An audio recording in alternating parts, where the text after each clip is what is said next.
What's going on, guys? Jeff in here, Megatron on the screen, and we are in the Grobe, or Grossa, whatever you want to call it. And we're gonna look at some numbers here on Grossa. And basically, I played a couple games in the ship, actually one game in the ship, and this was the very first game I played, and I like it. I really do. I think it's going to be a decent ship at the tier. And again, you see the armor there. It's 32 millimeters, and there's that icebreaker bow. That's what is it, 50? It's 50 millimeters. So, there's a little bit of a, I don't know how you want to describe it, expectation I had of what this ship would be coming out of the box, and it's kind of met up to that, but it's disappointed in a couple different ways. First things first, there's only 4 heals on it with the additional 2. So base, this thing comes stock with only 2 heals. So I don't necessarily know why that is, especially considering that once you start getting up to like other tiers, you're going to be fighting against ships that have 5 heals. So that doesn't really make a whole lot of sense to me. I'm kind of interested to see why that is. And if you see there the Soviet Union, that's the Svyata, whatever it is, but yeah, it basically could translate to Soviet Union. You see there, early shot, couple, was it 1 hit or something like that, 4,100 in damage. We can compare to some of the other ships that are coming in here. If we look at the U.S. main, and by the way, you are going to see the main, we are going to be fighting the main. That ship has 3 base heals, so that one is going to have 5. You look at the Japanese, the Azumo. That also has 3 heals base, so that one will have 5 if you choose. Excuse me, those commanders that bring that to the table. But for some reason, the Friedrich de Grosse, I don't know why, but only has the 2 base. Now, you could say, maybe that's a balancing feature, something that they were messing around with. I don't know. But what I do know is that basically this is a very first look. This is what you're going to get out of the box with the Friedrich de Grosse. And once I get this bad boy leveled up, I am going to give another review, because there's a pretty decent setup here that you're going to get once you level this ship up. You get the 4 upgrade slots.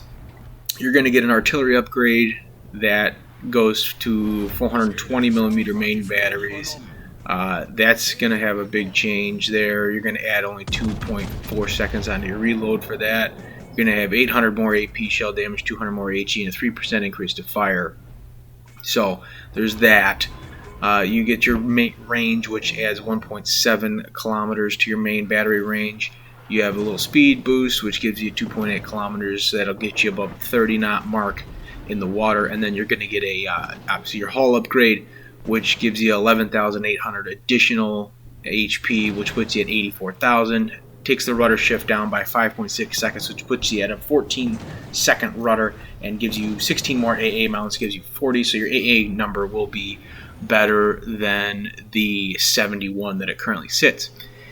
Artillery, you have a 92 rating, 89 survivability rating, 25% torpedo reduction, and you have a 19.6 in the water. But again, like I said, it's going to change with a 28.1 knot top speed at this current moment, and that's the build you see right now.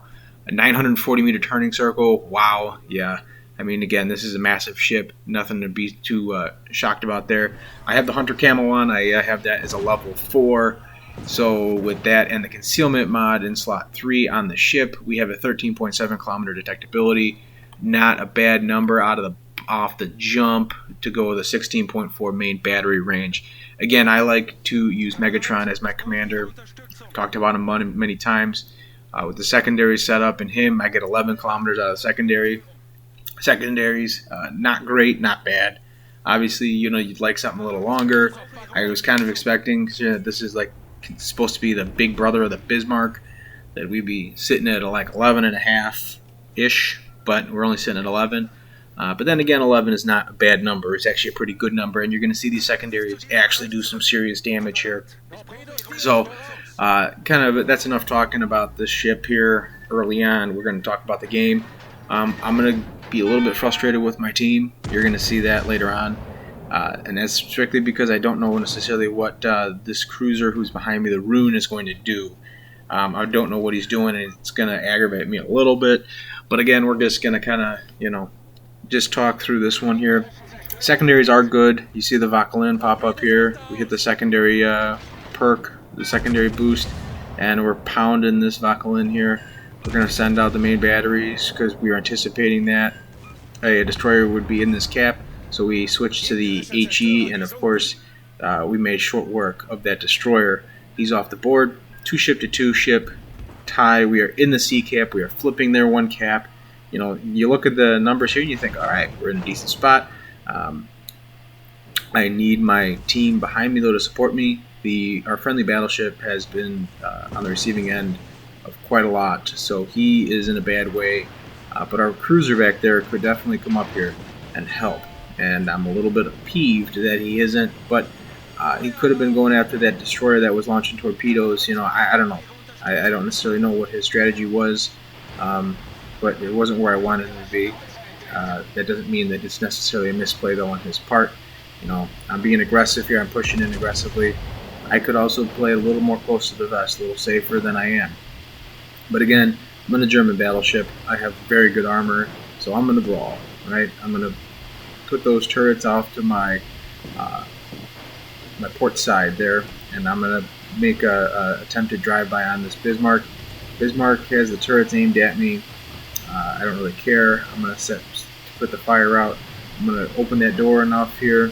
Bismarck's turrets are turning away. I'm going to aim for that belt area, a little bit above that. Hit him for 9k. 3, 6, and all 8 shells did hit there. So again, you expect all 8 to hit, but we have 0 boosts on this. And now you're seeing the Bismarck actually get his returns on me. He's putting some serious damage on me there. We're up to 50 secondary hits here in this little skirmish here. It's going to put us at about 100, and we end up finishing off the Bismarck. So Friedrich de Grosse did take out the Bismarck there successfully, obviously with some help. But needless to say, you see that the Bismarck still can do some damage. The Bismarck still has a place in this game at Tier 7, and a Tier 7 versus a Tier 8 match, you don't want to see something that's completely lopsided, like a Legendary versus Tier 7 has been. So I think that this will slide in nicely. It's a little bit better than the Tier 7s, but nothing to the point to where it's going to overmatch. It'll still have a balanced game. So I liked that engagement. I thought that was a encouraging engagement to see for the future of the game. The Tier 8 obviously was a little bit better, but Tier 7 could still do significant damage, could still engage, still be an effective ship, even fighting against Tier 8. So I like that. I like what I saw out of that engagement, and I also like the way that the Friedrich de Grosse performed there. These 406s, they do hit pretty hard. They are relatively accurate for a German battleship. They're the only ones that I could think of that are a little more accurate. You could say probably Bismarck, because it's been buffed so much. Bismarck's main batteries are actually quite accurate at this point. And you could also say, in my opinion, one that people sleep on a lot is the premium Tier 5 German battleship. Okay, Idle Friedrich. Idle Friedrich actually has great main battery accuracy, in my opinion, especially when you put on somebody like a Henry Hyde with a little bit of an accuracy setup on him. You can really get some pretty darn good accuracy out of those main batteries, especially for a Tier 5, and especially with decent armor at Tier 5. So, again, I like the German line, but I think that this de Grosse is relatively accurate, especially with the 406s. I'm interested to see what the 420s look like on her, or on him, considering that it is a German ship, and they always name their ships after males as opposed to females, like Western powers. Anyway, so I'm interested to see how he performs with the 420s. It's going to be a little bit of time, though, because it takes a little while to grind up here. It's 150k to get fully maxed. I could boost it, but I'm trying to save up and get a green XP ship here coming up. So I'm just going to do it the old-fashioned way. We're going to grind it out, and probably going to be doing that the rest of the day, maybe next week or the week after if I can get to it. I am going to have a second look at Friedrich de Grosse with the 420s and a finished upgrade. So you see we have two kills there, okay, and we're Weimar, who is now at Tier 7.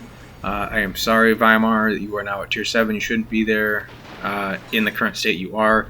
I just want to briefly touch on that. Also, not giving Weimar the slot 4 perk. I understand that they don't want to give it something and then take it away right away if it is too powerful. But I think that not giving it the slot 4 perk that every other ship at tier 7 has, I think is just, it's a little bit of a detriment to the basically those who have bought that ship. And it's going to put it in a category that's underperforming at tier 7. I think ultimately what their plan is, if I had to guess, is that they're kind of going to slowly notch it up to be competitive at tier 7 as opposed to giving it the slot 4 perk, realizing that it's still too powerful from tier 6 going to tier 7 with the tier 7 slot 4 perk, and then having to adjust it further. So I think that they're going to go up the step ladder, if you will, on strength, and they're saying, all right, well, we'll go from an overachieving tier 6 ship to a standard tier 7, and if it is still underperforming slightly, then we'll give it the slot 4 ship boost, slot perk, and go from there. So that's my guess on what they're going to do with the Weimar. Frida de Grobe here, you saw that, I think it was a Shimakaze out there. I didn't want to back around too far on that island because that's the only thing that's protecting me. And you see there, if I would have kept backing up, I would be at the bottom of the ocean right now. Enemy Frida de Grobe are out there, Friesland out there, and you see a Conqueror. Now you see here, this game has really gone downhill pretty quickly here. We lost the B cap, we lost the A cap, and we had the C cap that I was able to be a part of taking, but we're in a bad way here. So you see we're in a little bit of a brawl here. We get a fire. We're going to send two salvos out of the Frida de Grobe, our enemy Frida de Grobe. He's pretty much flat broadside to us. You see an enemy main off to our right side, and you see there, wow, Citadel on a Frida de Grobe. So what I get out of that is, I don't know if that was a fluke Citadel or if that is something to be mindful of. I'm not positive, but I will keep an eye out for you guys. And again, when I do the second look at Frida de Grobe, I will get you a updated idea on what I think about the armor. Turtleback should not be getting Citadel, although plunging fire, you could make the argument, does punch through that Turtleback style armor and could cause Citadels. But I didn't think that was a far enough range to have plunging armor, so we'll see. Again, there's German accuracy for you. We got one shell on target from that range. I was expecting the main to come around the corner here, and he didn't. I was going to try to punish him. So this Conqueror is backing around the corner, so what we're going to do is we're going to try to use that island to get forward and get out of his range before those main batteries can go off again. And we send some shots out. We end up getting a decent little hit there. And I'm trying to make sure I don't beach myself. I'm trying to, if I can, maybe get close to some friendlies. I don't know what the plan is for that Conqueror. I don't know what he's thinking. So my plan is to try to get away from this island, maybe try to survive a little bit, and then we can, if maybe I can get, build a rebuild range, something like that, maybe I can end up getting back into this fight here and doing some damage. But again, that not having that heal really hurt there. Having a 5th heal, I may have been able to stay in that fight a little longer, but I only have 4. And you see there, I end up getting taken down. The smart play by the Conqueror to push back around that corner. I don't have torpedoes or anything to contest a aggressive push on his part. And you see our rune has sailed from one side of the map to the other. I was very frustrated with this rune. I don't necessarily know what he was trying to do. He's going to end up surviving this match, which means absolutely nothing because we lost. So, a little on the frustrated side with that rune. But, again, I wasn't in his shoes. I wasn't seeing what he was seeing. So I'm interested to see how rune plays as well. But these tier 8s, they are expensive, so we're going to sit with the Frida de Grobe. That was my first choice. That's what I really wanted to get. Currently at this time, based on that first game, you saw 4 kills, 134 secondary hits with the 11-kilometer secondaries, 130k. That's out of the box. So you would expect those numbers to get better in the sense that it would become a better ship once we get the boosts and the level ups for the upgrade slots with obviously the main battery, rudder, the new hull, etc. I'm excited to see where this thing is. once that happens. And again, stay tuned for next week. I'll probably have something coming out that has all those in it. If you guys like the video, leave it a like. I appreciate you guys stopping by the channel, and we'll see you guys out on the high seas. Take care.